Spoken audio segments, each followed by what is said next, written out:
พึ่งตนพึ่งทำพึ่งนะพึ่งก็สอนอยู่แล้วห้าวันพยายามพึ่งแต่ฟื้นวันนี้มองหาแต่ไม่ล่างมีหมายพัวเพอทั้งหลาย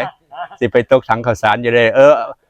ไม่ได้อารมณ์ดีมันก็ปนเปื้ออารมณ์ดีมันก็ท้องเจ้าแล้วนะอะไรครับพึ่งคนอื่นมันมีทั้งคุณทั้งโทษถ้าพึ่งตัวเองไม่มีแต่ประโยชน์นะมันมีโทษนะเพราะว่าอะไรกับตัวว่าอะไรกับตัวว่าพึ่งตนเบิดทุกอย่างเมนบอกครูบาในห้องเพิ่งเติบโตมาตลอดจะเกิดมาก็เลยไม่ได้สนใจเรื่องพื้นไปสิมาบ่มาไปสิให้บ่ให้เขาไม่ได้สนใจคณะกฐินเขายังให้เขายังเอาเลยพี่กฐินมาเสนอเขาเอาเลยไม่เอาขี้การรับขี้การต้อนรับ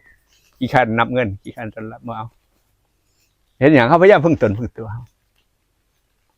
สติดีสตังมาเองเขานั่นไม่ต้องไปรับผิดชอบอย่างอันนี้ต้องไปหาอยู่หากินให้มันต้อนรับขับสู่ทำปั้นหนาปั้นตราเบาดีเนาะวะขี้ข้านแสดงละครนำเนา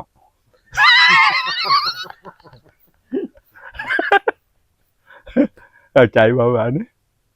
อาจจะไม่มีมายาสาไทยถ้ารู้จริงแล้วไม่มีมายาสาไทยตรงไปตรงมาตรงประเด็นนั้นนั่นแหละสัจธรรมคือความจริง